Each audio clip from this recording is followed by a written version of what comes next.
오늘 우리에게 주신 말씀은 디모데전서 1장 12절에서 17절 말씀이 되겠습니다. 찾으신 후 저와 여러분이 한 절씩 교독하신 후 마지막 절은 다 함께 합독하시겠습니다. 제가 가진 성경으로는 신약 337페이지입니다.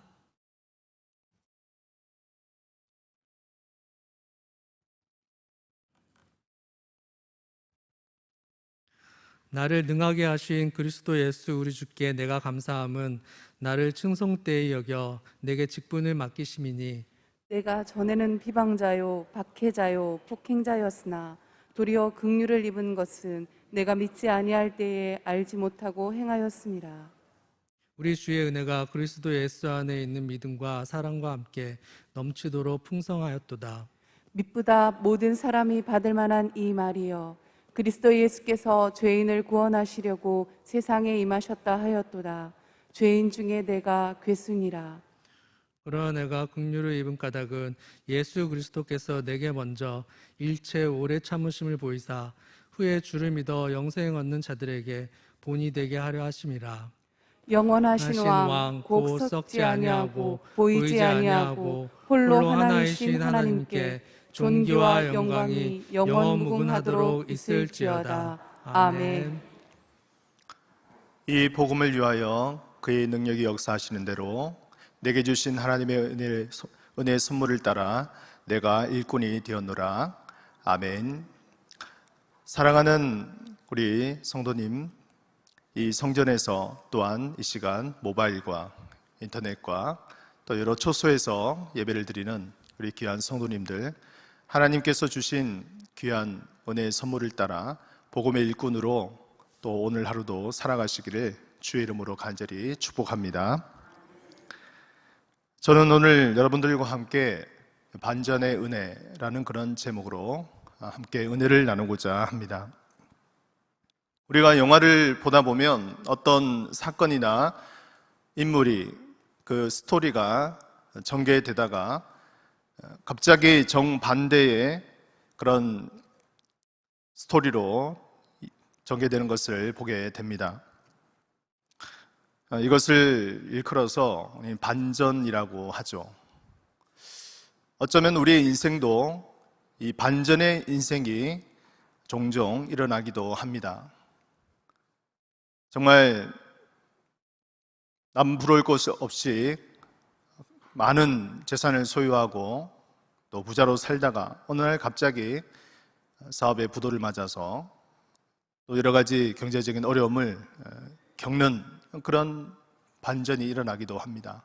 반대로 정말 힘들게 어렵게 가난하게 살다가 어느 날 갑자기 큰 계기를 맞이하여서 인생에 있어서 반전을 이루어서 큰 부자로 살아가는 그런 사람들도 있습니다. 오늘 성경의 본문도 이러한 반전에 대한 내용으로 우리가 함께 볼 수가 있는데요. 우리가 말씀을 살펴보면서 함께 은혜를 나누고자 합니다.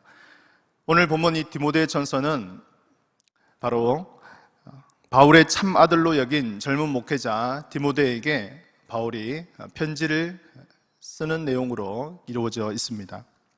디모데가 사역하는 곳은 에베소 교회였습니다. 이 에베소 교회는 우리가 잘 알고 있듯이 바울이 여러 그런 많은 교회를 세웠지만 그 가운데 어쩌면 가장 또 오래 그곳에서 사역하셨고 무려 한 3년 가까이를 사역을 했습니다. 그리고 또 가장 애정이 있는 그런 교회가 아닐까 하는 생각을 해보게 됩니다. 특별히 이 디모데는 아주 젊은 목회자였습니다.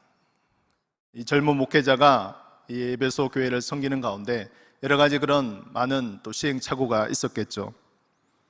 바울은 그에게 마치 육신의 아버지가 아들에게 사랑과 염려의 마음을 가지고 전달하는 그런 메시지를 담고 있음을 보게 됩니다. 그의 편지 서두에는 감사의 내용이 등장하는데 오늘 본문 말씀 12절 말씀을 보시면 나를 능하게 하신 그리스도 예수 우리 주께 내가 감사함은 나를 충성되이 여겨 내게 직분을 맡기심이니. 바울은 하나님이 자신에게 맡기신 직분에 대해서 먼저 감사하고 있습니다. 이 직분은 다른 사람들과는 아주 특별한 차이가 있음을 보여주고 있습니다. 왜냐하면 그는 직분을 받을 자격이 없기 때문입니다. 그는 오히려 그리스도의 복음의 핍박자로 그는 그의 과거에서 활동을 했습니다. 그는 자신의 과거에 대해서 본문 13절 말씀에 이렇게 말씀합니다. 우리 한번 같이 읽을까요? 내가 전에는 비방자요, 박해자요, 폭행자였으나 도리어 긍휼을 입은 것은 내가 믿지 아니할 때에 알지 못하고 행하였습니다. 우리가 어떤 직분을 맡기든지 아니면 어떤 임무를 부여할 때 그 사람의 어떤 실력이 얼만큼 되는지, 또 그 사람의 그 자격이나 어떤 도덕성이나 뭐 여러 가지 이러한 것들을 보지 않습니까? 만약 그러한 자격에 있어서 결격 사유가 된다면 그 사람은 선출될 수가 없겠죠. 특별히 높은 지도자의 자리로 올라갈수록 이러한 검증 단계가 굉장히 엄격합니다. 우리가 종종 듣는 정치 지도자의 그러한 여러 가지 검증 단계에서 결격 사유가 되는 부분들을 또 발견해서 그 지도자가 그곳에서 온전히 세워지지 못하고 낙마하는 그런 경우도 많이 보게 되죠. 사도 바울은 자신은 과거에 있어서 비방자요, 또 박해자요, 폭행자였다라고 그렇게 자신은 고백하고 있습니다. 왜 그렇습니까? 바로 사도 바울은 그러한 그의 과거의 잘못된 모습이 바로 자신이 믿은 그 믿음이 결국 잘못되었다. 내가 잘못된 그러한 종교에 빠져서 그에 따라서 열심을 품고 달려갔음을 그는 밝히고 있습니다. 특별히 내가 믿지 아니할 때 알지 못하고 행하였습니다. 바른 것을 믿은 것이 아니죠. 진리를 믿은 것이 아닙니다. 그렇기 때문에 그는 자신이 잘못된 진리 가운데 빠져서 결국 잘못된 열심 가운데 행했음을 그는 고백하고 있는 것입니다. 사랑하는 성도 여러분, 열심이라는 단어가 있습니다. 이 열심이라는 단어는 특별히 양면성이 있습니다. 긍정적인 면과 부정적인 면이 있는데요. 선한 일에 열심을 다하면 선한 결과를 낳게 됩니다. 그러나 반대로 부정적인 일, 악한 일에 열심을 다하게 되면 악의 열매를 맺게 되는 것이죠. 즉, 하나님의 도구로 사용될 것인가, 아니면 사탄의 도구로 사용될 것인가 하는 것이 결정나는 것입니다. 사도 바울은 결국 자신의 잘못된 믿음에 열심히 사탄의 도구로 사용되는 어처구니 없는 일들이 생기게 된 것이죠. 그는 그의 과거의 모습을 철저하게 회개하는 모습을 보게 됩니다. 그리고 그 자신을 15절 말씀에 죄인 중에 괴수다라고 그렇게 표현을 했습니다. 하나님이 그를 선택하신 것을 그는 역설적으로 표현합니다. 나는 선택을 받을 아무런 자격도 없고 그에 따른 어떠한 일도 한 것이 없다. 오히려 하나님의 복음 사역을, 하나님의 뜻을 거스리는 그런 잘못을 범했음을 우리는 보게 됩니다. 여러분, 죄인 중에 괴수라는 단어와 하나님의 직분이라는 단어가 서로 조화를 이룰 수 있을까요? 아무리 생각해봐도 이것은 불합리한 것입니다. 어떻게 죄인 중에 괴수가 하나님의 직분, 즉 하나님의 사도로서 사용될 수가 있겠습니까? 사실 이러한 것을 받아들이지 못하고 초대교회 시대 때는 많은 사람들이 사도 바울의 이 사도권을 부정하는 그러한 일들이 있었습니다. 예수님께서 12사도를 세운 것은 특별히 예수님께서 직접 세운 그러한 역사적인 근거와 영적 권위가 있기 때문에 많은 사람들이 그것을 받아들였지만 사도 바울은 예수님이 직접 그를 사도로 세운 것이 아니거든요. 그래서 초대교회 시대 때는 이 사도 바울의 사도권을 부정하는 많은 무리들이 있었습니다. 인간의 보편적인 상식을 뛰어넘는 것이기 때문에 하나님께서 그를 선택하신 이 이유에 대해서도 사람들은 인정하지 않았습니다. 그러나 사도 바울은 그러한 인간의 불합리한 판단의 그러한 모습들도 결국 이러한 한 단어로 표현합니다. 본문 14절 말씀을 우리 한번 같이 읽어보겠습니다. 시작. 우리 주의 은혜가 그리스도 예수 안에 있는 믿음과 사랑과 함께 넘치도록 풍성하였도다. 아멘. 여기서 어떤 표현으로 그는 자신의 사도권을 변호하고 있습니까? 바로 우리 주의 은혜가, 은혜라는 이 단어를 통해서 그의 그 사도권을 변호하고 있습니다. 그냥 단순히 주어지는 은혜가 아닙니다. 무엇입니까? 예수 안에 있는 믿음과 사랑과 함께 넘치도록 풍성하게 부어주시는 하나님의 은혜가 있다는 것을 말씀하고 있습니다. 이 넘치도록, 영어 성경에는 pour out이라고 하는데요, 마치 잔에 물이 가득 채워져서 넘쳐 흐르는 그러한 것을 표현하고 있습니다. 적당한 은혜가 아닙니다. 그냥 단순히 주어지는 은혜가 아닙니다. 그 하나님의 은혜는 자신의 모든 추악한 과거를 다 덮어버리고 하나님의 은혜로 말미암아 그것을 초월해서 뛰어넘을 수 있는 놀라운 은혜를 부어주신다는 것을 그는 표현하고 있습니다. 오직 이 주의 은혜만이 모든 자신의 발목을 붙잡고 있는 이 과거로부터 뛰어넘을 수 있는 그러한 하나님의 놀라운 은혜를 부어주신 것이죠. 우리는 이것에 집중해야 합니다. 우리의 삶 속에서 많은 사람들이 자신의 과거에 매여서 살아가는 그런 사람들이 있습니다. 이것을 죄책감이라고 하죠. 특별히 이 죄책감은 하나님의 진리 앞으로 나오지 못하게 만드는 아주 강력한 무기입니다. 요한복음 3장 20절 말씀 보시면 악을 행하는 자마다 빛을 미워하여 빛으로 오지 아니하나니 이는 그 행위가 드러날까 하며, 악을 행하는 사람들이 정말 어둠에 있다가 빛으로 나오기를 원하지만 나오지 못하는 것은 자신의 그 어두운 것이 드러날 것이기 때문입니다.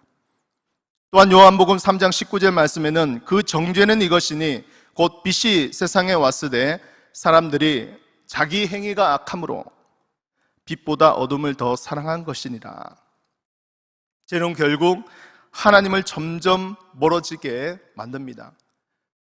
에덴 동산에서 하나님께서 직접 창조하신 이 아담과 하와가 처음에는 하나님과 대면하면서 이야기할 수 있는 그런 너무나 영광스러운 아름다운 교제의 시간을 가졌습니다. 그 어떤 것도 장애가 되지 않았습니다. 그러나 하나님께서 명하신 그 선악과를 다 먹음으로 인해서 죄를 짓고 결국 하나님께서 그 약속하신 그 언약을 깨트려 버림으로 그는 죄인으로 타락하게 되었습니다.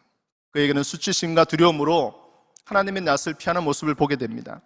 창세기 3장 8절 말씀에 보면 그들이 그날 바람이 불 때 동산에 거니시는 여호와 하나님의 소리를 듣고 아담과 그의 아내가 여호와 하나님의 낯을 피하여 동산 나무 사이에 숨은지라. 사랑하는 성도 여러분, 우리가 어떤 잘못을 범할 때, 또 죄를 지을 때 그러한 일을 하고 난 이후에 수치심을 가지고 또 그것에 대해서 움츠러드는 그런 것을 우리가 보게 됩니다. 사실 이 죄책감이라는 것 때문에 사람들은 많이 이것에 눌려서 살아가고 있습니다. 그럼에도 불구하고 하나님께서는 이 죄인된 인간을 결코 내버려 두지 아니하시고 하나님의 놀라우신 그 은혜를 통하여서 그를 건져주시는 역사를 이루어 가십니다. 죄로 인해 타락한 인간들을 자신의 가장 사랑하는 독생자 예수 그리스도를 보내어 주시고 십자가에 죽기까지 하시면서 그를 구원해 주셨습니다. 이것은 말로 행할 수 없는 놀라운 주의 은혜입니다. 죄로 인해서 타락하고 실패한 인간이지만 하나님은 그들을 외면하지 않으십니다. 믿습니까? 지금도 우리 안에 찾아오셔서 임재하시고 하나님의 그 놀라우신 구원의 은혜를 베풀어 주시는 것입니다. 그 구원의 손길을 붙잡을 때 그의 인생에서는 놀라운 반전의 역사가 일어나는 것입니다. 이사야서 1장 18절 말씀 우리 한번 같이 읽어보겠습니다. 여호와께서 말씀하시되 오라 우리가 서로 변론하자. 너희의 죄가 주홍 같을지라도 눈과 같이 헤어질 것이요 진홍같이 붉을지라도 양털같이 희게 되리니. 아멘. 우리의 죄가 주홍같이 붉을지라도 그리스도 예수 그 은혜로 말미암아 우리의 모든 죄가 눈과 같이 헤어질 것이다 라고 말씀하고 있습니다. 이 죄 사함의 은혜, 이 죄 사함의 은혜를 통하여서 우리는 하나님께서 우리에게 약속하신 그 축복의 자리로 나아갈 수 있는 은혜를 받게 되는 것이죠. 그러나 이것을 사단 마귀는 너무나 잘 알고 있습니다. 그렇기 때문에 우리가 하나님의 은혜의 자리로 나아가지 못하도록 만드는 것이 바로 죄책감입니다. 죄의 진흙더미 속에서 점점 빠져들어가도록 사단은 우리를 유혹하고 우리에게 이 죄책감을 불어넣는 것이죠. 어쩌면 이 죄책감은 마약과도 같습니다. 여러분, 마약이 어떻습니까? 한번 그것에 젖어들게 되면 그 극도의 쾌락감에 빠져서 또 계속해서 그 마약을 찾을 수밖에 없습니다. 그러다가 나중에는 결국 중독이 되는 것이죠. 그 마약이 주는 그 순간적인 쾌락에 빠져서 자신의 인생을 파탄에 빠뜨리게 만드는 것입니다. 그러나 하나님의 은혜는 이러한 어려움과 이러한 고통 가운데 있을지라도 하나님의 은혜를 통하여서 부어질 때 차고 넘치도록 부어주시는 그 하나님의 놀라우신 은혜가 그 모든 것들을 다 덮어버리고 또 그것을 초월해서 극복해서 나갈 수 있는 그런 놀라운 역사가 일어남을 우리는 보게 되는 것이죠. 그리하여서 타락한 죄인의 모습으로 있다가도 그리스도 하나님의 놀라우신 강권적인 은혜로 말미암아 그가 하나님의 영광의 자리로 다시금 서게 되는 이러한 구원의 역사가 지금까지도 계속해서 일어나고 있음을 믿으시기를 바랍니다. 하나님은 죄인 한 사람을 구원하여서 그가 진정으로 하나님의 의의 도구로 사용되기를 원하시고 계십니다. 사도 바울에게 하나님께서 이렇게 역사하신 것이죠. 수많은 또한 신앙의 위인들을 통해서도 이러한 역사가 일어났습니다. 특별히 기독교 역사의 부흥운동을 살펴보게 되면 그 가운데 여러 가지 많은 부분들이 있겠지만 공통적으로 나타나는 그런 부분이 있습니다. 그것은 무엇이냐면 이 죄에 대한 문제입니다. 제가 그거 가운데 한 가지를 소개하고자 합니다.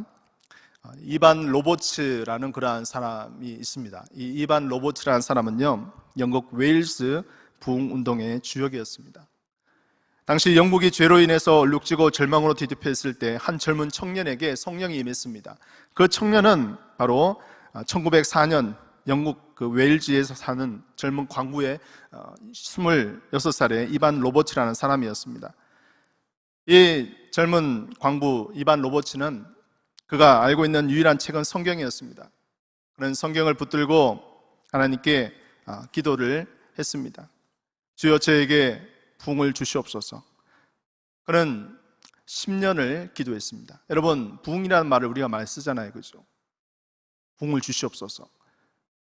우리 뭐 한 달 기도하고 두 달 기도하고 부흥이 오지 않는다고 해서 실망하고 낭망합니다. 그러나 이반 로버츠는 무려 10년을 기도했습니다. 그러자 1904년 초 새벽에 성령의 불이 그에게 임했습니다. 그가 성령으로 충만받고 성령에 사로잡혀 기도할 때 하나님께서 환상을 보여주셨습니다. 그 환상은 머지않아 10만 명이 주 앞에 돌아오게 될 것이다 라고 그렇게 하나님께서 환상을 보여주셨어요. 어느 그 시골 마을의 교회에서 목사님이 설교를 하시고 난 이후에 은혜 받은 사람 중에 혹시 뭐 말씀하실 것이 있으면 나와서 말씀하라고 했습니다. 그러자 이 이반 로버츠가 앞에서 나가서 이야기를 했어요. 그가 전한 메시지가 있는데 4가지 메시지를 그는 전했습니다. 첫 번째, 당신은 생각나는 모든 죄를 하나님께 고백해야만 한다. 두 번째, 당신은 생활 속에서 좋지 않은 습관을 모두 제거해야만 한다. 세 번째, 당신은 성령님의 인도하심에 즉각 순종해야 한다. 네 번째, 당신은 그리스도를 증거하기 위해서 대중에게 나아가야만 한다 라고 그렇게 4가지 이야기를 대중들에게 전했습니다. 그러자 그 가운데 성령의 불이 떨어지기 시작했습니다. 무려 16명의 사람들이 성령의 충만을 받고 그곳에서 함께 기도했습니다. 또 그들이 제안을 합니다. 내일 다시 모여서 우리가 기도합시다. 그래서 그 소문을 들고 많은 사람들이 모여들어서 또 기도하기 시작한 것이죠. 계속해서 많은 사람들이 모이고 한 달이 지났을 때 그곳에는 무려 3만 7천 명이 강대상의 앞에 나와서 함께 기도했다고 이 부흥 기록에 나와 있습니다. 그리고 무려 5개월 만에 약 10만 명의 웨일즈 전역에서 주님께 돌아오는 역사가 있게 되었습니다. 이러한 부흥의 역사가 계속해서 일어나니까 이 웨일즈 지역을 중심으로 해서 많은 그러한 성령의 폭발적인 역사가 일어나게 되었습니다. 심지어는 법정에서 재판을 하다가도 이 피고인이 기도를 통해서 또 배심원들에게 성령의 감동을 받고 정말 피고의 법정에서 울면서 예수님을 영접했다는 그러한 기록도 나오고 있습니다. 범죄자들이 거의 없어서 판사들이 재판할 그러한 일도 별로 없어지고 술주정뱅이가 사회에서 절반으로 줄어드는 그런 역사들이 일어났습니다. 영국에서는 이후에 무려 200만 명이라는 그런 많은 숫자가 주님 아버지 앞에 돌아오는 역사를 이루어냈습니다. 여러분, 이 영국의 웨일즈 운동이 왜 중요하냐 하면요, 이 웨일즈 운동이 1904년에 일어났는데 무려 3년 이후에 1907년 평양 장대현 교회에서 한국의 최초 부흥, 성령의 대부흥 역사가 영향을 받게 된 사건이기 때문입니다. 우리 1907년 평양 대부흥 운동이 바로 이 영국의 웨일즈 운동 부흥 이후에 일어났습니다. 동일한 역사가 일어나게 된 것이죠. 미국에도 아프리카에도 이 성령의 놀라운 역사가 바로 한 사람의 죄의 회개를 통해서, 한 사람의 하나님의 그 놀라우신 성령의 강권적인 역사를 통해서 마치 초대교회 성령의 오순절 성령과도 같은 그런 성령의 역사가 일어나게 되었습니다. 사랑하는 성도 여러분, 무엇보다도 하나님은 지금도 죄인을 부르고 계십니다. 죄인을 통해서 하나님의 일꾼으로 세워지기를 원하십니다. 죄책감으로 인해서 또 여러 가지 많은 그러한 자신의 과거에 매여서 하나님 아버지 앞에 나오지 못하는 그런 많은 사람들이 지금도 있습니다. 특별히 코로나라는 이러한 환경 때문에 우리는 가정에서 또 미디어에서 여러 가지 그러한 성경에 나오지 못하는 환경 속에서 우리는 하나님의 진리를 때로는 외면하고 때로는 나태와 게으름 속에서 우리는 점점점 젖어드는 그러한 모습을 보이고 있습니다. 이러한 모든 것들이 결국 죄의 유혹과 위험 속에 우리가 놓이게 되는 것이죠. 특별히 하나님께서는 무엇보다도 사도 바울을 통해서 이러한 자신의 과거에 매여서 그는 실패 인생으로 살아가는 것이 아니라 하나님의 놀라운 은혜의 역사로 인해서 그는 다시금 하나님의 사도로서 놀랍게 하나님께서 사용하시기 위해서 그를 선택하여 주시고 건져 주신 것입니다. 사도 바울은 본문 17절 말씀에 이제 앞으로 어떻게 살아가야 될 것인가 하는 것에 대해서 고백하고 있습니다. 함께 같이 읽겠습니다. 영원하신 왕 곧 썩지 아니하고 보이지 아니하고 홀로 하나이신 하나님께 존귀와 영광이 영원 무궁하도록 있을지어다. 아멘. 사도 바울은 자신의 그 괴수의 모습을 이제는 다 묻어버리고 저 영원한 하나님의 존귀와 영광을 위해서 그는 살아갈 것을 고백하고 결단했습니다. 그는 자신의 그 처절한 죄의 모습 속에서 하나님 아버지를 온전히 의지하지 못하고 잘못된 진리에 빠져서 살아갔던 그의 그 과거의 모습 속에서 그는 있었던 것을 철저히 회개했습니다. 그리고 그 인생 전체를 들여서 하나님 나라의 영광을 위해서 살기로 그는 결단하고 헌신했습니다. 하나님은 죄인 중에 계신 바울을 통해서 회심하게 하시고 그를 의의 도구로 사용하여 주셨습니다. 사랑하는 성도 여러분, 바울의 회심을 통해서 하나님을 사용하셨듯이 그를 인생의 놀라운 반전으로 주님께서는 인도하여 주셨습니다. 우리는 이 모습을 보면서 우리 안에 한번 적용해 보고자 합니다. 여러분은 어떤 죄가 있습니까? 죄로 인해서 하나님과 거리가 멀어져 있는 분은 없으십니까?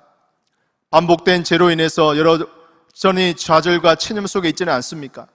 죄가 주는 쾌락 가운데 빠져서 그 죄에서 빠져나오고 있지는 않습니까? 직분을 받았지만 책임과 임무는 다하지 아니하고 권리만 요구하고 있지는 않습니까?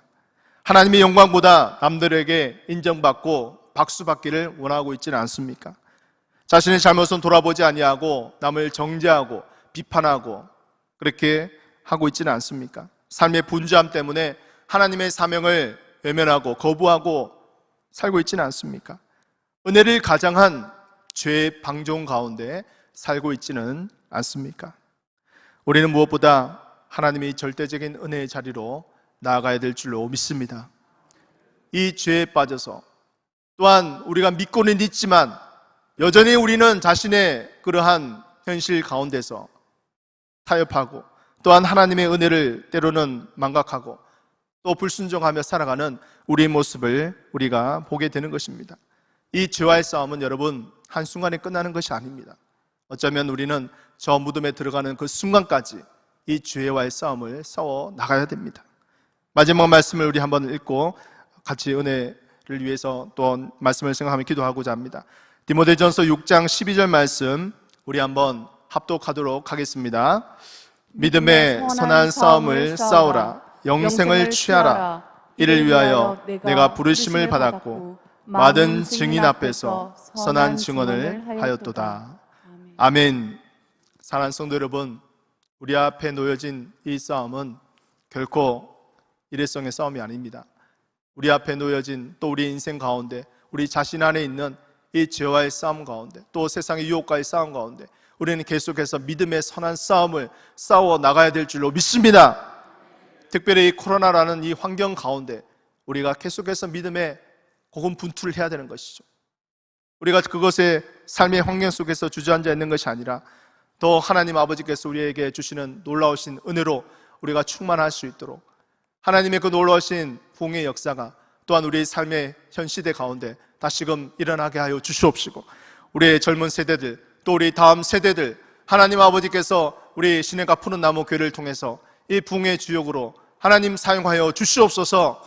우리가 이번 로봇처럼 정말 10년을 하나님께 기도하여서 그 놀라우신 하나님의 성령의 역사가 나타났듯이 우리 귀한 성도님들 정말 하나님 이 땅 가운데 하나님의 부흥의 역사가 일어날 수 있도록 우리가 정말 10년 또 그 이상 우리가 함께 기도할 수 있는 저와 여러분들의 삶들이 되어지시기를 주님의 이름으로 간절히 축원합니다.